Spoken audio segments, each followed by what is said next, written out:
In ancient Rome, during the tumultuous era of the 1st century BCE, a man named Gaius Julius Caesar was about to make a decision that would echo through history. Caesar was an ambitious general and statesman, renowned for his military victories and political acumen. However, he had become a polarizing figure in Rome due to his growing power and popularity among the common people, which fueled fear and jealousy among the ruling elite.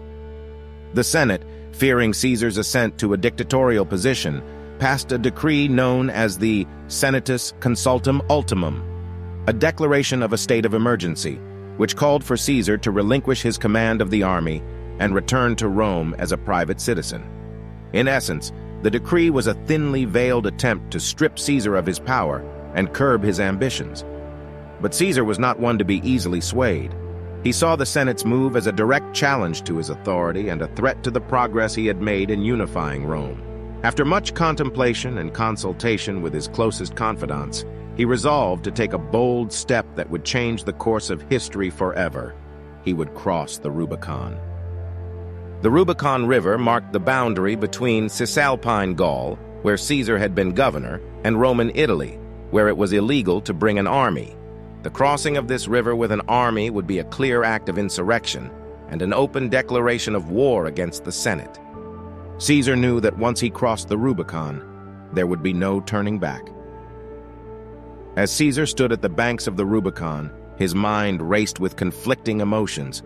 On one hand, he yearned for a Rome united under strong leadership, free from the clutches of a corrupt and divided Senate.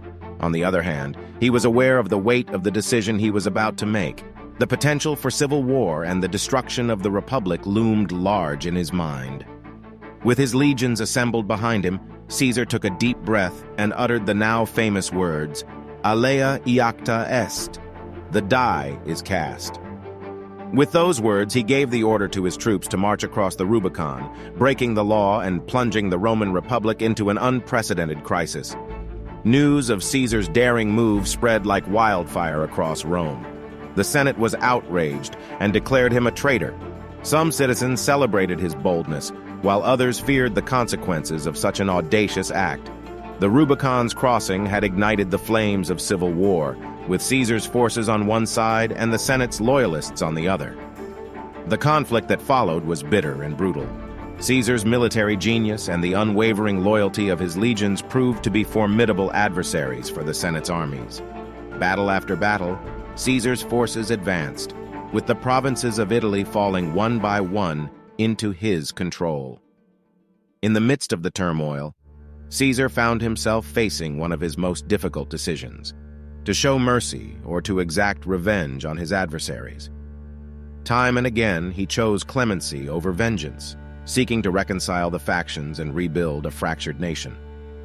Despite hardships and setbacks, Caesar's crossing of the Rubicon ultimately proved successful.